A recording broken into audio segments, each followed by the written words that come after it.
Assalamualaikum warahmatullahi wabarakatuh. Perkenalkan, saya Hani, SST MTRK dari Prodi Kebidanan, S1 Pidana. Pada hari ini saya akan menyampaikan teknik pengajaran saya dengan menggunakan DIA atau Delivery, Interaction, and Assessment.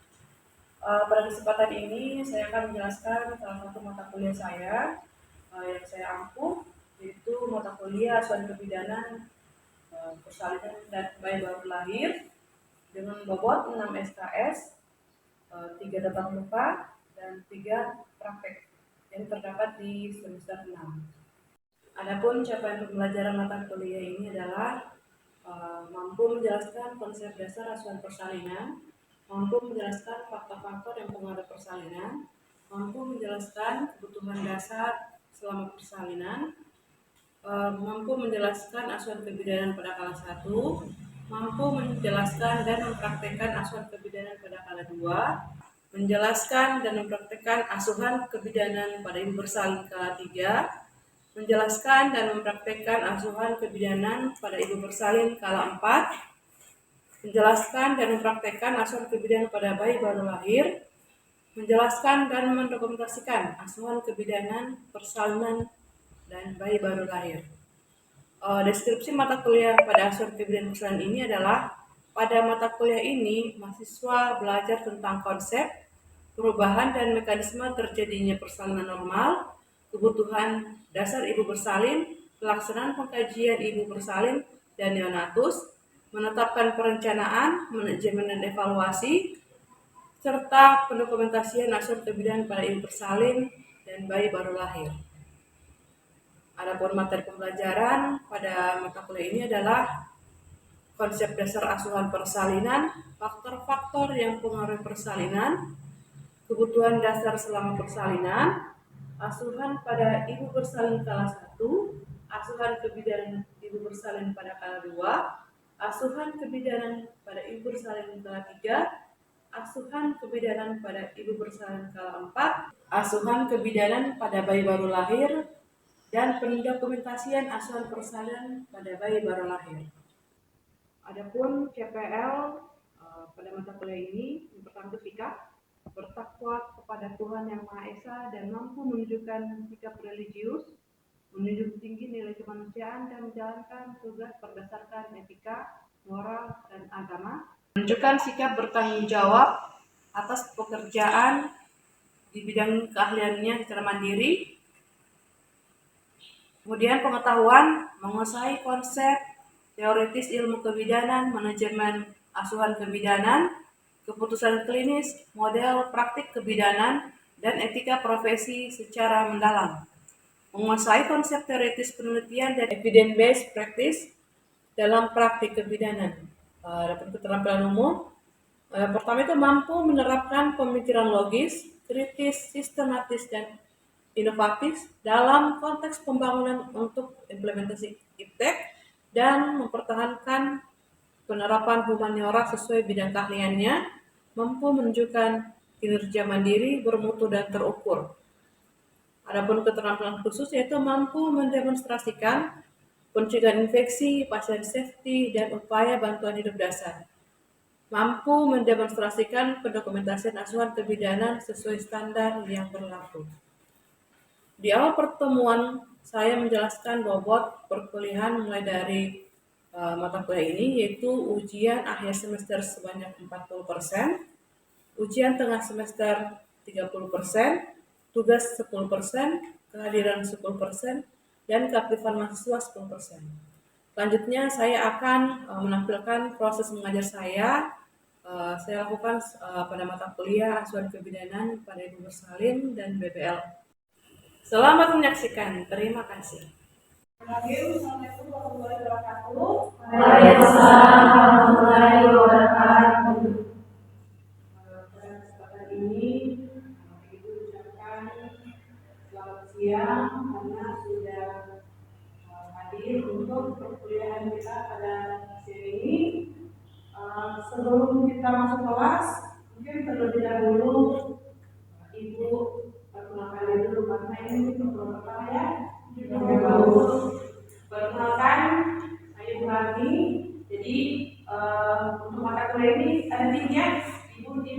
Ibu Andri dari SST. Mungkin sekarang masuk ke pertama. Sebelum kita masuk, terlebih dahulu mungkin ada yang bisa berdoa.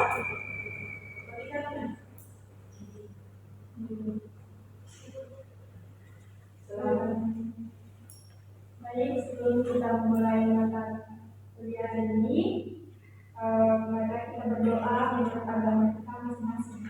Doa dimulai.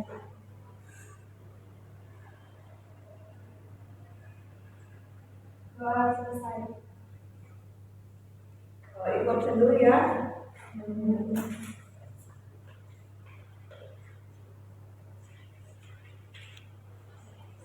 Denny, Hadir Bu. Agnes, Amelia, Anissa, Fitra, ya, Indarwati, ini, yang pula, apa?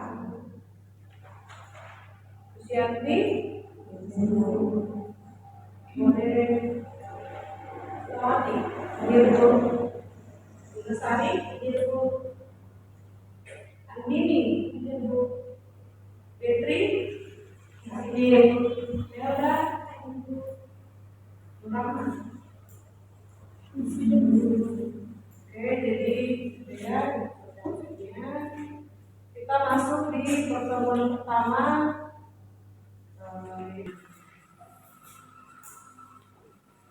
Ada tahu persalinan?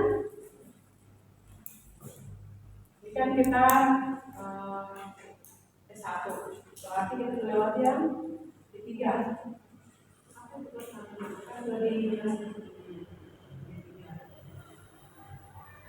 Ya.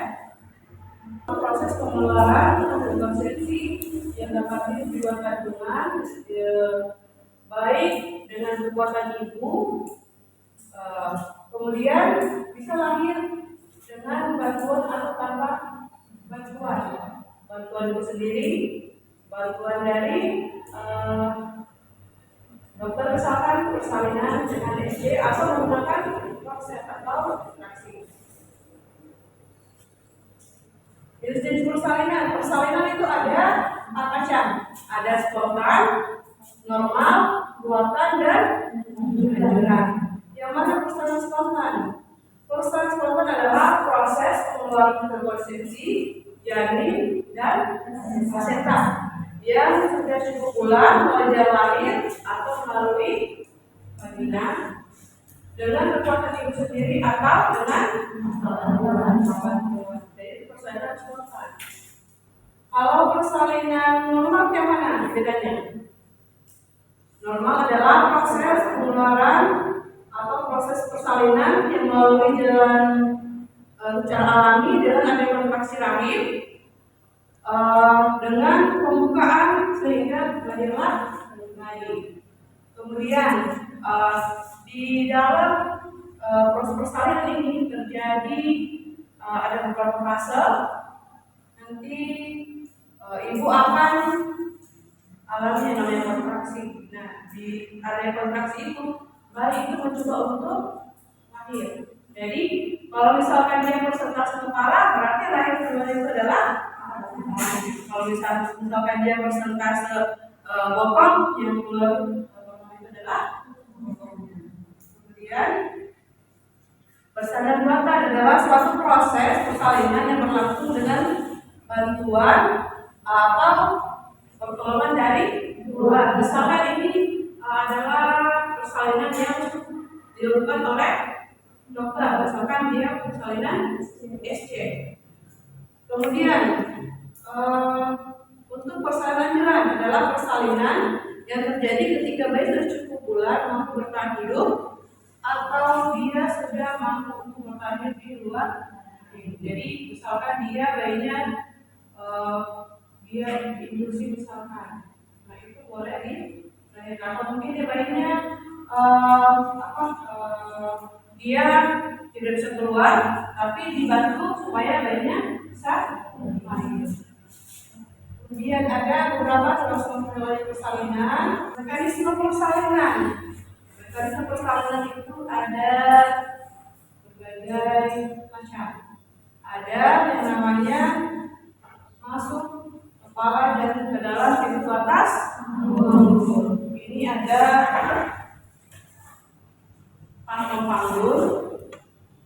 Jadi kepala itu sudah mulai masuk pintu atas panggul. Pintu atas panggul itu yang ada di ya. Jadi kepala bayi itu sudah mulai masuk. Nah, di sini bayi akan keluar atau masuk ke dalam rongga panggul dengan dua kemungkinan. Apakah dia asinklitismus atau dia sinkritismus. Nah, yang mana dikatakan sinkritismus, mana asinklitismus? Kalau sinkritismus, sumbu kepala janin ini terus sekitarisnya tegak lurus di Pintu atas panggul. pintu atas Panggul. Jadi dia masuknya begini. Kelihatan? Kemudian yang asinklitismus ada dua macam. Ada asinklitismus anterior dan asinklitismus Posterior. Kalau asinklitismus anterior, sumbu kepala janin dia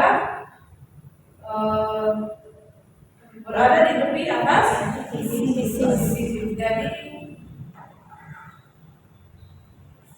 ya seperti ini. Jadi benar seperti ini. Kalau dia asinklitismus posterior, sumbu kepala janin ini sutra sagittalisnya mendekati tepi promontorium.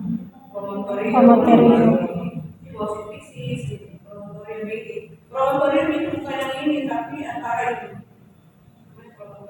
Dia berada seperti ini. Nah, kalau misalkan antara dua-dua ini, mari bisa lihat apa? Ya, jadi kenapa? Karena dia masih bisa ditekan. Kalau di sini sudah bisa. Kalau di sini masih bisa ditekan, kita lakukan tekanan. Dia masih bisa masuk. Kemudian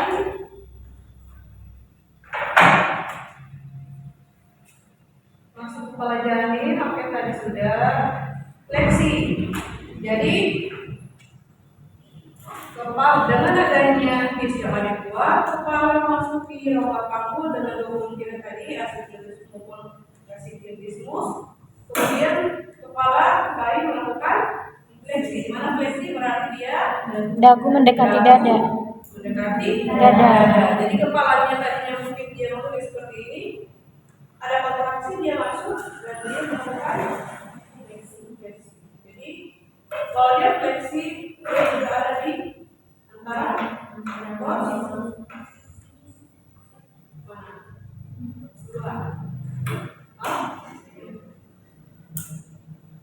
kemudian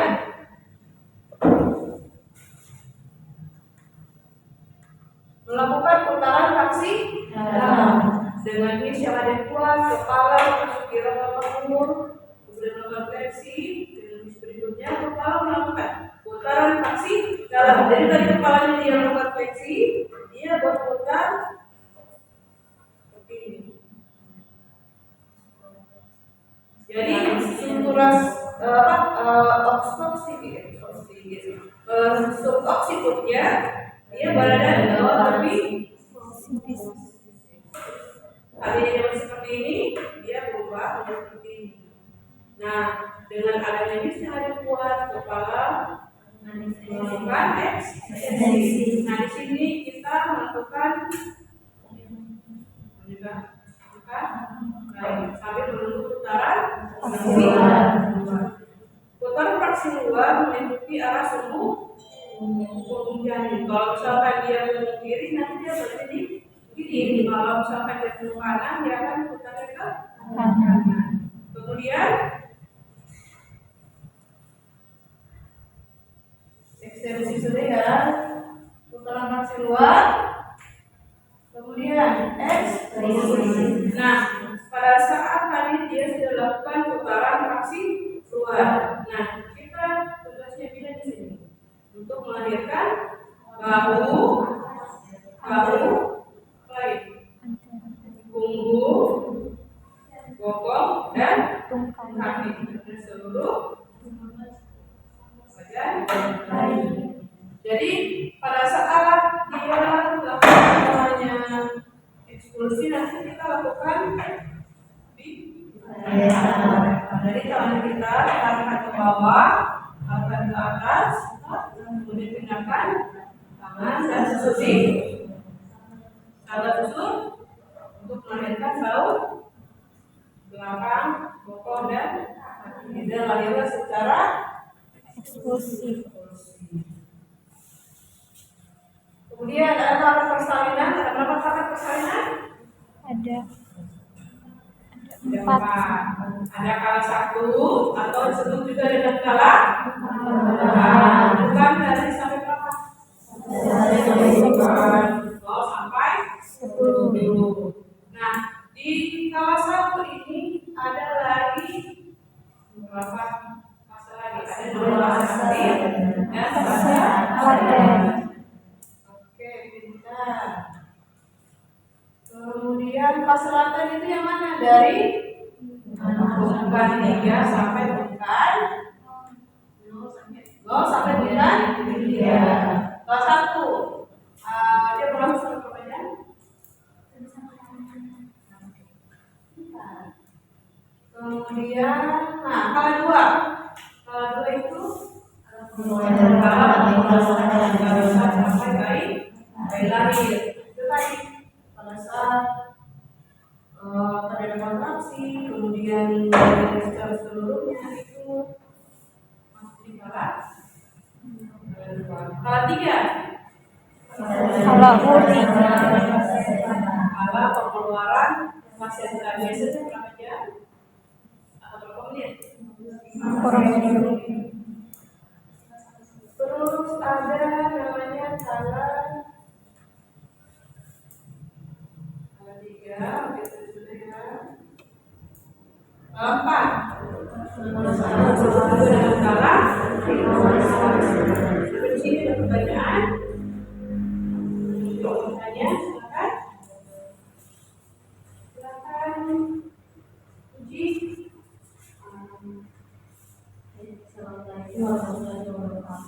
Waalaikumsalam warahmatullahi wabarakatuh.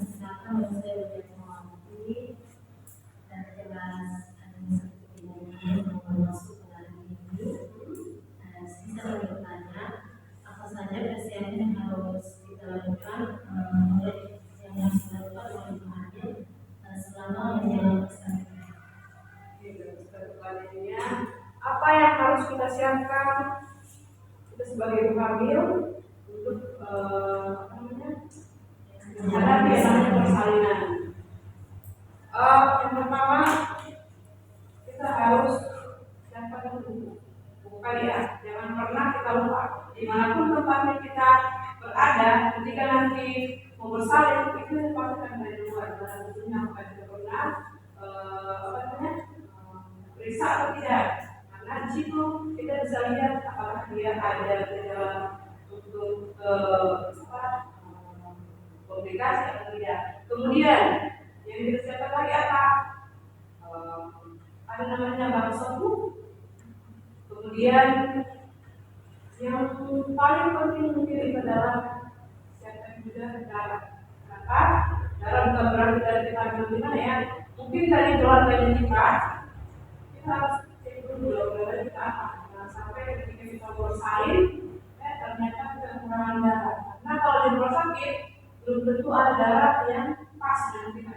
Jadi kita harus ini ada keluarga yang harus diwajibkan untuk bisa pasti kita darah yang kita membutuhkan. Kemudian uang dia pastikan. Kemudian kalau misalkan ada yang kesmasnya kan, ada krisnya kan, atau ada mungkin BPJS-nya kan. Kalau misalkan tidak pernah terbayarkan mungkin bisa apa kita bayarkan supaya nanti ketika kita bersalin itu sudah karena itu bisa kalau kita bersalin dengan mana berkasnya. Jadi teman-teman harus kita siapkan. Kemudian apa lagi? Ada lagi? Yang bertanya? Ya, sebagai tenaga kesehatan bagaimana cara kita memantau bahwa persalinan itu normal. Oke. Persalinan ini bisa kita lihat, oh dia mungkin normal. Nah, kita kan pasti bidan, tidak mungkin mau duduk saja. Artinya kita harus menjemput bola.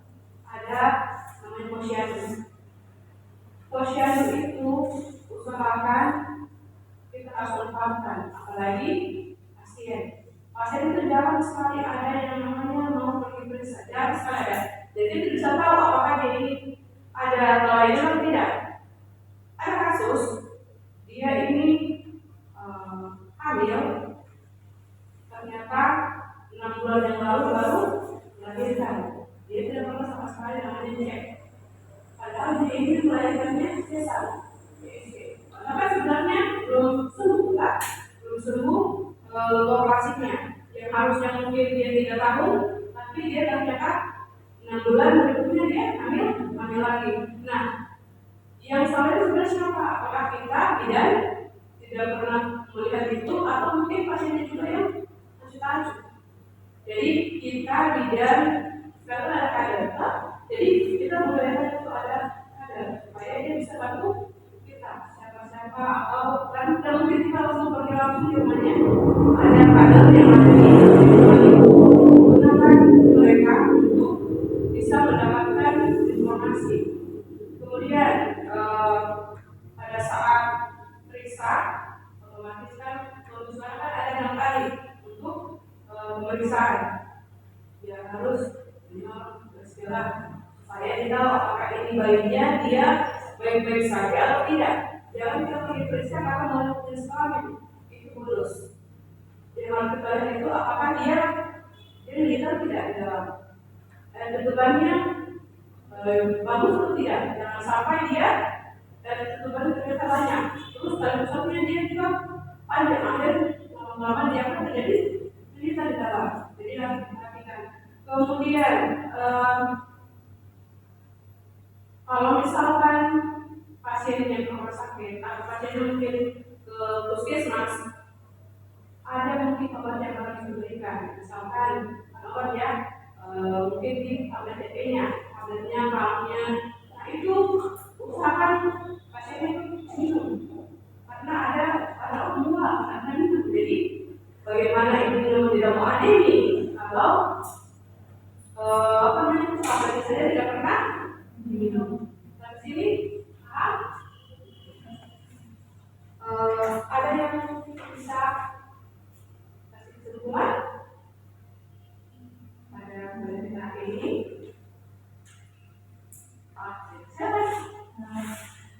Menurut saya kesimpulan dari konsep dasar asam persalinan ini yang pertama itu adalah bahwa persalinan ini proses pelayanan secara menyeluruh yang bertujuan menjaga agar ibu dan bayi selamat selama masa persalinan,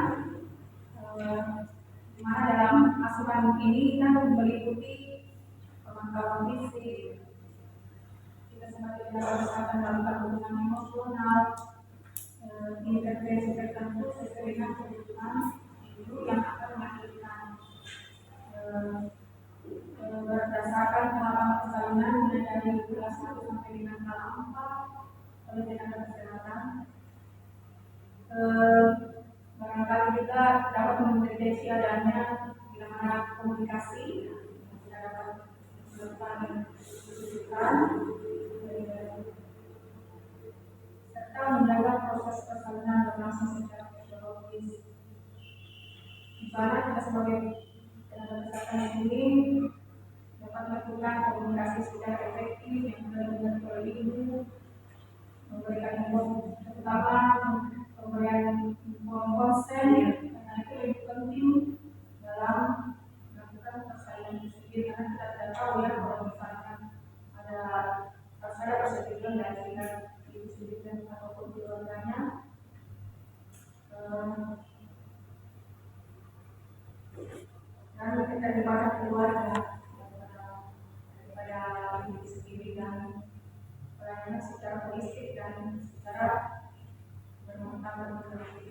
Demikian dari saya, mungkin ada teman-teman lain yang mau memberikan kunjungan. Bagus sekali ya. Dan teman-teman mungkin ada? Ya? Ya? Oke. Saya simpulkan. Jadi persaingan itu akan selalu menjadi tanggung jawab kita sebagai bidan. Kenapa? Sudah di situ nih kita punya kita sebagai ujung tombak ya.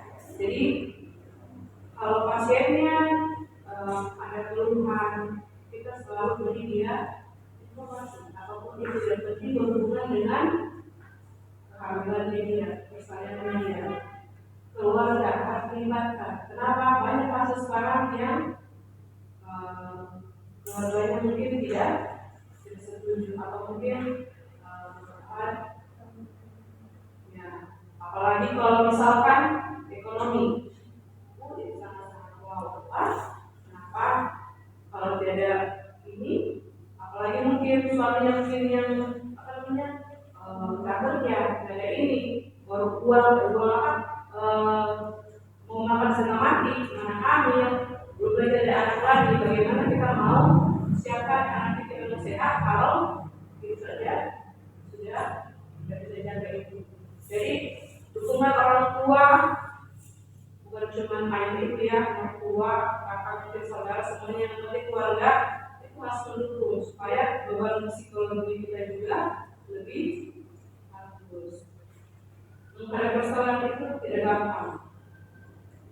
Kemudian ada yang namanya proses persalinan. Proses persalinan itu sangat tidak mudah. Bayangkan ini yang bisa seperti ini bisa keluar. Nah di situ juga ada dukungan dari keluarga sampai melalui dunia bersalin. Jadi jangan juga karena kita apa namanya tidak ada keluarga, kemudian saja kita sedih dunia. Dia itu butuh dukungan. Minimal ada keluarga yang bisa mendampingi ketika dia mau bersalin. Kemudian mungkin itu saja dari saya. Nanti kita bisa masuk di lab untuk prakteknya ya. Praktek bagaimana caranya proses persalinan, kemudian bagian-bagian dari tengkorak bayi. Nanti kita penjelasannya sampai di sini mungkin dari saya.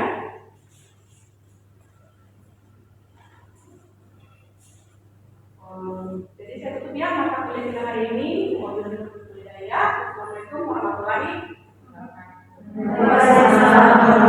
wabarakatuh.